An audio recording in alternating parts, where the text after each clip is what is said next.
Yo, what's going on, you guys? This is your boy RBG, aka the Random Black Gamer, bringing you another Transformers video game update. And if you guys have had your ears glued to the internet in regards to everything Transformers, then you know that there's a lot going on in terms of the media space. We obviously have Transformers 1 right over the horizon, which everybody's been buzzing about. It's been getting a lot of positive reviews from those who are given access to early screenings, and it looks like this could potentially revamp the perception of those who have been burnt out on Transformers movies as of late. Another thing Hasbro seems adamant about winning fans back over is the Transformers video games, because as we are aware, ever since their licensing agreement with Activision expired, they've kind of been coasting, just delivering these barebones, mid to downright mediocre projects, man, some of which are just like afterthoughts. But now it seems like they want to deliver the same level of quality as they did in the yesteryear with the Cybertron games, which we have been talking about a lot, because apparently Microsoft is rearing up to bring these games back to modern consoles, and a lot of fans are hyped about this. But there's a good majority of fans who feel like this is nothing more than just speculations and not going to see the light of day.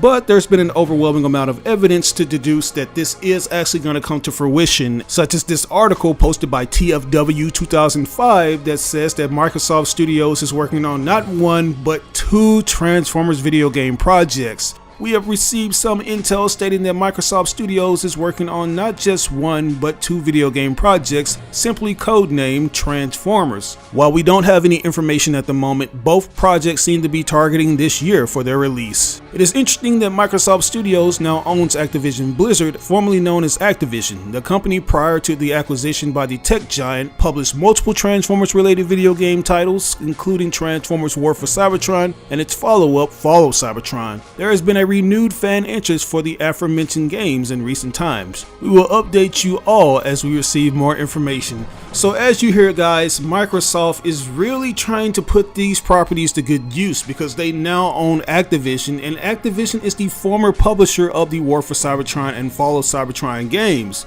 And keep in mind, they've also published other Transformers games such as Transformers Devastation, and they've also published the movie tie-in Michael Bay Transformers games, which, say what you will about those games, they are cash grabs, but a couple of those titles are hidden gems, such as the Transformers Revenge of the Fallen game and Transformers Dark of the Moon, which was also developed by the same team that brought us the War for Cybertron games. All of these games have been blacklisted into the endless abyss, and although it seemed like they would make a return, it's looking like they could do that in the form of digital distribution, because Activision seems very adamant about front-loading their Xbox Game Pass with all these classic titles. And I'm pretty sure they're aware that there are a lot of fans salivating at the mouth to get their hands on these games once more. Even though the Cybertron games have been blacklisted and the servers have been shut down, it hasn't stopped fans from dedicating their own servers to keep it afloat. And as simple as that sounds, it takes a lot of work to keep things in check, man, because they're trying to replicate that same feeling that they got from getting the original servers, but obviously they have to keep other things in mind, such as people actually breaking the game with hacks and other little issues. So yeah, I'm pretty sure those fans would much rather have the Cybertron games with the original servers so they don't have to worry about these issues. Now guys, with that said, even though it's seeming like these could be the two games that we adore the most, that being War for Cybertron and Follow Cybertron, I also want you to keep in mind that Microsoft, they just so happen to own the companies that are associated with Activision that actually developed the games, that being High Moon Studios. So what's not to say that High Moon Studios isn't currently cooking up something good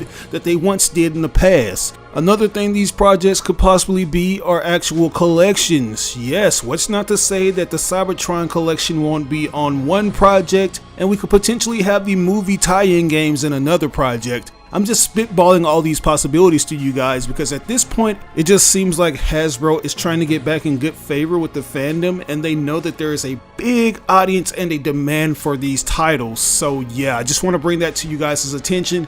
But until then, I want to know what you guys think. Do you feel like these things are still a possibility? Or do you feel like it's nothing more than just rumors and it's never going to see the light of day on digital or store shelves? Let me know in the comment section below.